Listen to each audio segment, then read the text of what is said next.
हरिओम। दोस्तों, स्वागत है आपका free study bye Lodhi sir के यूट्यूब चैनल पर। मैं कृपाल लोधी। दोस्तों, आज हम आपको लेकर के आए हैं पर्यावरण या साइंस का बहुत ही इंपॉर्टेंट टॉपिक।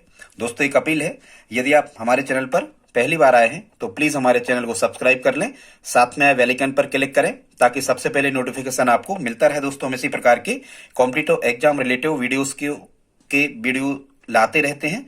आप हमारी प्लेलिस्ट में जाकर के देख सकते हैं। दोस्तों, एक अपील है, यदि आप हमारे चैनल पर पहली बार आए हैं तो प्लीज हमारे चैनल को सब्सक्राइब करें, साथ में बेल आइकन पर क्लिक करें ताकि सबसे पहले नोटिफिकेशन आपको मिलता रहे। दोस्तों, हम विश्वास दिलाते हैं यदि आप इस वीडियो में हमारे साथ अंत तक रहते हैं तो निश्चित रूप से आपसे यहां से आने वाले सभी प्रश्न बिल्कुल आसानी से बन रहे होंगे। दोस्तों, आप किसी प्रकार के कॉम्पिटिटिव एग्जाम की यदि आप तैयारी कर रहे हैं, चाहे वो शिक्षक भर्ती परीक्षा या एमपीपीवी या एसएससी, रेलवे, बैंकिंग एग्जाम, सभी में साइंस या पर्यावरण या जी के आना ही होता है, तो आज का टॉपिक आपके लिए बहुत ही इंपॉर्टेंट है। तो बगैर देर के स्टूडेंट्स, आइए प्रारंभ करते हैं आज का टॉपिक। स्टूडेंट्स, आज का हमारा जो टॉपिक है ये अपशिष्ट प्रबंधन के बारे में है। आज हम आपको 3R थ्योरी या 3R सिद्धांत के बारे में बताने वाले हैं। स्टूडेंट्स, जो ये 3R थ्योरी है इसमें ज्यादा तो कुछ नहीं है, लेकिन ये जो 3R थ्योरी जिसको हम कहते हैं ये पर्यावरण से रिलेटिव है, अपशिष्ट प्रबंधन से संबंधित है। यहाँ 3R के फुल फॉर्म होते हैं, उन्हीं फुल फॉर्म के आधार पर हमें पर्यावरण का संरक्षण करना होता है। और ये जो 3R थ्योरी है ये प्राकृतिक संसाधनों के संरक्षण के सिद्धांत पर आधारित है। मतलब हमें प्राकृतिक संसाधनों का संरक्षण किस प्रकार से करना है, उनका उपयोग किस प्रकार से करना है ताकि पर्यावरण को नुकसान ना हो और सभी के लिए आवश्यक संसाधन उपलब्ध हो सकें।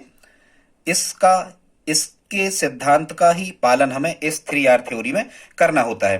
ठीक है, तो यह प्राकृतिक संसाधनों के संरक्षण के सिद्धांत पर आधारित एक थ्योरी है। इसमें संसाधनों का विवेकपूर्ण उपयोग कैसे हो इस पर चर्चा की जाती है। इसमें अपशिष्ट पदार्थों के प्रबंधन के बारे में बताया जाता है कि अपशिष्ट पदार्थों का प्रबंधन कैसे किया जाए। अब हम देख लेते हैं 3R का जो क्रम होता है, यहां से भी कई बार सीधा का सीधा एग्जामिनर प्रश्न पूछ लेता है। तो स्टूडेंट्स, यहाँ 3R का पहले तो आप मतलब समझो। एक R का मतलब होता है रिड्यूस, रिसाइकिल और रीयूज।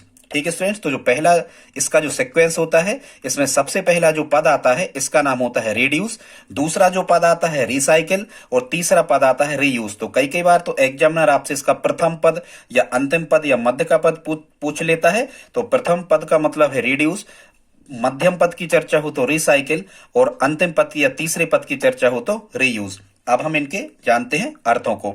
यह स्टूडेंट्स, रिड्यूस का अर्थ होता है कम उपयोग करना, रिसाइकिल का अर्थ होता है पुनः चक्रण करना। साइकिल तो लिखा ही है तो चका उसमें होता है, तो रिसाइकिल का मतलब होता है पुनः चक्रण करना और रीयूज का मतलब होता है पुनः उपयोग में लाना। तो आई होप आप इनके अर्थ को समझ गए होंगे। अब हम देखते हैं कि रिड्यूस का मतलब क्या है। तो रिड्यूस का सीधा सा मतलब है किसी भी वस्तु का कम उपयोग करना। स्टूडेंट्स, हमें खनिज पदार्थ या खनिज संसाधन या अन्य प्रकार के संसाधन जो बढ़ती हुई जनसंख्या की मांगों को पूरा करते हैं, ये प्रकृति में इनकी संख्या लगातार, इनका दोहन होने से इनकी संख्या लगातार कम होती जा रही है। इसलिए हमें अधिक से अधिक वस्तुओं का कम से कम उपयोग करना है। ठीक है, वस्तुओं का कम से कम उपयोग करने को ही रिड्यूस कहा जाता है। रिड्यूस मतलब कम करना, जैसे अपन अपनी स्पीड रिड्यूस कर देते हैं, मतलब अपनी स्पीड को हम कम कर देते हैं। तो आई होप आप समझ गए होंगे कि रिड्यूस का मतलब कम उपयोग करना, हमें प्रकृति में पाई जाने वाली वस्तुओं का। इसका अर्थ देख लेते हैं साहित्यिक भाषा में कैसा हो सकता है। तो रिड्यूस का अर्थ है हमें सभी वस्तुओं का उपयोग मितव्ययता से करना है, मतलब कम से कम करना है, जितना भी जरूरी है केवल उतना ही उपयोग करना है। फालतू की वस्तुओं का उपयोग हमें नहीं करना है, ज्यादा उपयोग नहीं करना है, हमें वस्तुओं को अनावश्यक खर्च नहीं करना है। एग्जाम्पल जैसे अनावश्यक बिजली ना जलाएं। आप यदि कहीं जा रहे हो तो बिजली आदि के बल्ब आपके बंद कर दें। यदि सूर्य का प्रकाश है आपको दिख रहा है तब आप अनावश्यक बिजली ना जलाएं, अपने घर के सभी स्विच को ऑफ कर दें। यदि नल से फालतू का पानी टपक रहा है, पानी यदि फालतू में बह रहा है तो आपको उस पानी को बहने से रोकना है, उस पानी को हमें बचाना है। ठीक है, जितनी हमें जरूरत है उतना ही भोजन हमें बनाना है। हमारा बचा हुआ भोजन व्यर्थ में नष्ट हमें नहीं करना है। भोजन नष्ट ना हो पाए इसका भी प्रयास हमें करना है। इसी प्रकार से हमें कोयला और पेट्रोलियम आदि आदि जितने भी संसाधन है स्टूडेंट्स, इनका उपयोग कम से कम करना है, हमें इनकी बचत करना है, ये कहलाता है रीड्यूस। तो कई बार एग्जामिनर यहां से प्रश्न पूछ लेता है कि इसमें निम्नलिखित में से रीड्यूस के अंतर्गत क्या आता है या क्या नहीं आता। तो जहां कहीं भी वस्तुओं के उपयोग को कम करने की चर्चा, उनकी बचत करने की चर्चा की जाए तो आपको कहना है ये रीड्यूस संबंधी क्रियाकलाप होंगे। अब हम दोस्तों देख लेते हैं रिसाइकिल। रिसाइकिल का मतलब होता है पुनः चक्रण करना। मतलब पुनः चक्रण करने का मतलब ये होता है कि जिन वस्तुओं या जिन पदार्थों का हमने उपयोग कर लिया है, इनको फिर से गला करके, पिघला करके, इनको तोड़ मरोड़ के, जो कुछ भी आप इनसे कर सकते हो, इनको गला करके, पिघला करके, तोड़ करके और नई वस्तुओं का निर्माण हमें करना है।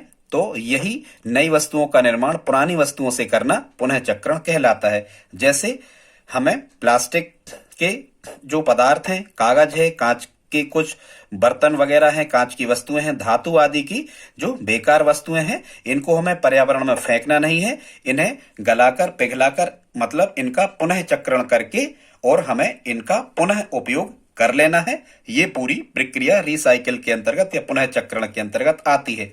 अब यहां से आपको प्रश्न कैसा आ सकता है कि हमें वस्तुओं को पिघलाकर, गलाकर या उसका रूप परिवर्तित करके और पुनः उपयोग में लाना, तो आप इस प्रकार के सभी क्रियाकलापों को कहेंगे कि यह पुनः चक्रण के अंतर्गत आते हैं। आगे देखते हैं स्टूडेंट, तीसरा जो इसका पद होता है, ये हमने सीक्वेंस लिखा है, क्रम से स्टूडेंट्स ये होते हैं, ये आप याद कर लें, रिड्यूस, रिसाइकल, रीयूज। ठीक है।